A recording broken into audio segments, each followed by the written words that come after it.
समस्त को स्वागत। चलो पिला माने आज हम पढ़ा वाक्यांश। काले मु पढ़ी वाक्य विचार रे गोटे वाक्य रे योग्यता,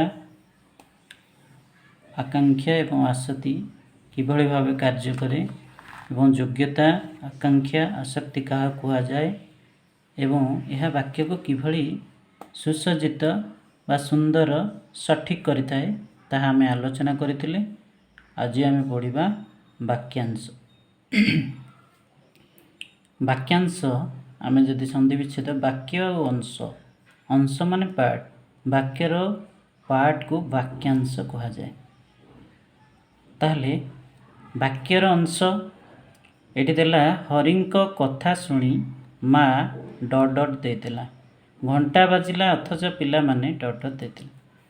पिला माने एठी जो देला यह वाक्य संपूर्ण नुहे, कारण हरिंकर कथा शुणी माँ कौन हेले आमर मन रे आसुची, कौन हेले आश्चर्य हेले कि आउ कौन हेले। तेणु हरिंकर कथा शुणी माँ आश्चर्य हेले उक्ति प्रकाश कले वाक्यटी संपूर्ण होउची एवं एटी पूर्णच्छेद रहुची। वाक्य संपूर्ण हेले एटी पूर्णच्छेद रहिला। हरिंक कथा शुणी माँ आश्चर्य हेले यह एक पूर्ण वाक्य अटे, किंतु हरिंकर कथा शुणी माँ यह वाक्यर एक अंश अटे। तेणु यह है वाक्यांश। ताहले वाक्यांश क्या कहवा, एटी देला वाक्यर बुझा पड़ुथुबा निर्दिष्ट अंश को बा निर्दिष्ट केतोटी पद संगति। पद संगति माने पद माने मु काली कहिथिले पिला माने शब्द गुड़िक वाक्य व्यवहार हेले पद हो जाए। केते गुड़िए पद र मिश्रण को देख, हरिंक कथा शुणी माँ यही समस्त को पद संगति कह जाए। तेणु ये है वाक्यर किछि अंश। कौन हेले आश्चर्य हेले, वाक्य बुझा पड़ुथुबा निर्दिष्ट केतोटी अंश।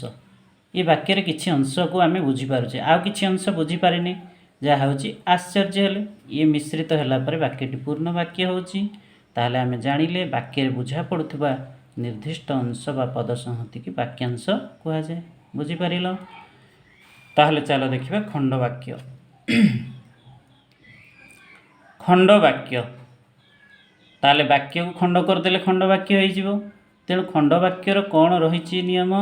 खंड वाक्य आम क्या कहवा, जो माने वृथारे समय काटती। ये उदाहरण देला गोटे वाक्य, जो माने वृथारे समय काटती किए प्रथम हेबो।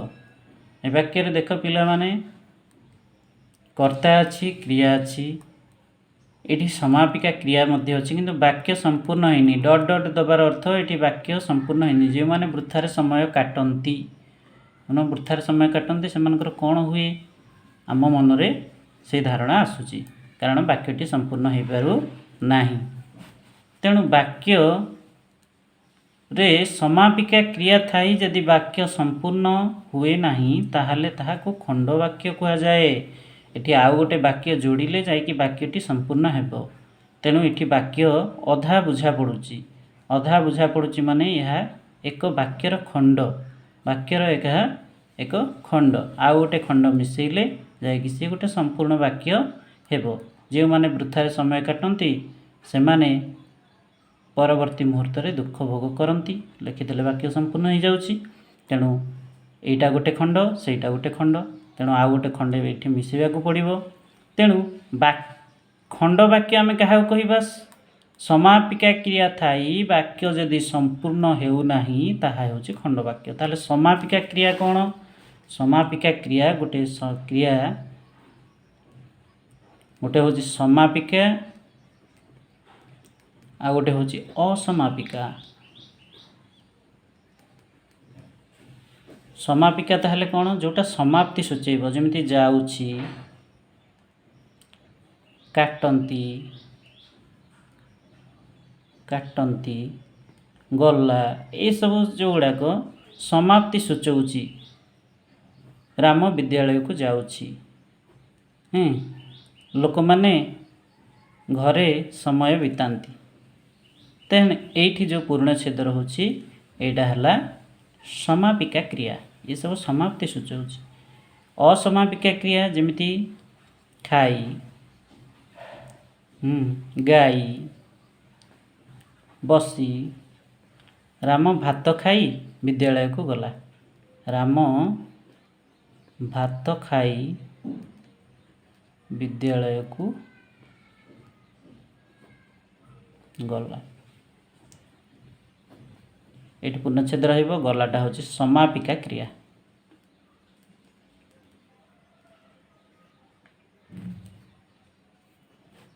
आ खाई ये गोटे क्रियापद आसला, यहाँ कौन क्यों क्रिया?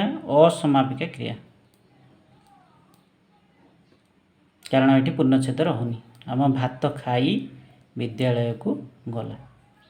तेणु बुझीपार असमापिका और समापिका। तेणु समापिका क्रिया काटंतीटा हूँ समापिका क्रिया, किंतु वाक्य संपूर्ण होनी। जोठी समापिका क्रिया थिबो किंतु वाक्य संपूर्ण हो पार नथिबो, सेही अंश को आमे खंडवाक्य कहिबा।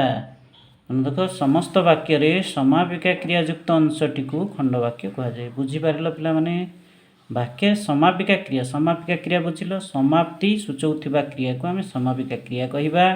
जोंठी वाक्य एंड होइथाए बा वाक्यर समाप्ति बुझाउथाए, किंतु सेही क्रिया थाई जदि समाप्ति आम केमिति जानिबा? देख जेतेबेले सेतेबेले जेउ माने ये सब लगेदेले समापिका क्रिया थिले मध्य समाप्ति हेबा नाही। जेउ माने वृथारे समय काटंती, जेतेबेले बापा आसिले सेतेबेले राम नथिला। बुझिहोछि कि नाही? एटा हला समापिका क्रिया।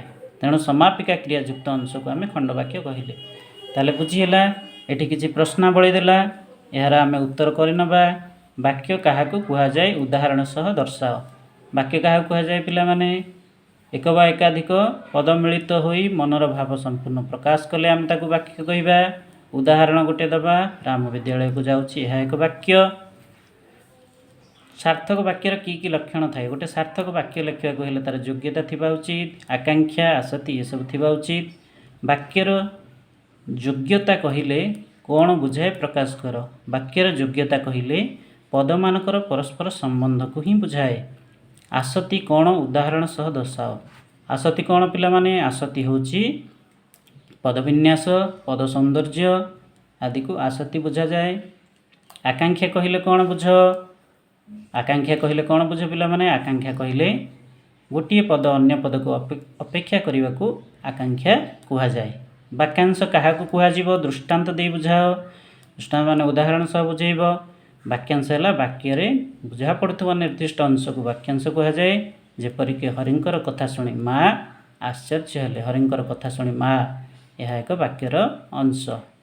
खंडवाक्य क्या कह जाए? खंडवाक्य समापिका क्रिया थाई मध्य वाक्य यदि संपूर्ण न हुए से अंश को खंडवाक्य कह जाए। वाक्य खंडवाक्य मध्य पार्थक्य दर्शाओ। वाक्य जमीक हरि विद्यालय को जाउछि यह एक वाक्य, किंतु जेतेबेले हरि आसिला सेतेबेले घरे बापा नथिले यह एक खंडवाक्य। वाक्य रे समापिका क्रिया थाए, वाक्य रे समापिका क्रिया रे एंड हिची, किंतु एठी समापिका क्रिया थाए मध्य वाक्य संपूर्ण होई नाही। वाक्य पाई आकांक्षार आवश्यकता किपरि रहिछि उदाहरण सह? निश्चय वाक्य पाई गोटे आकांक्षार आवश्यकता रहिछि। जेमिति कि मदन सहित डट डट वाक्य संपूर्ण नुहे। मदन सहित तांको बापा आसिबे एटा वाक्य संपूर्ण अटे। तेणु वाक्य रे आकांक्षार आवश्यकता रहिछि। ताहले आमे एबे क्वेश्चन आंसर मते सारी देले। जहाँ भी डाउट अछि तुमे देखिबो, पढ़िबो, डाउट थिले मते पचारिबो, कमेंट बॉक्स रे लिखिबो। तापर नेक्स्ट पार्ट को आ गोटे वीडियो करिबा। वीडियो करी धीरे धीरे को सारिबा को चेष्टा करिबा।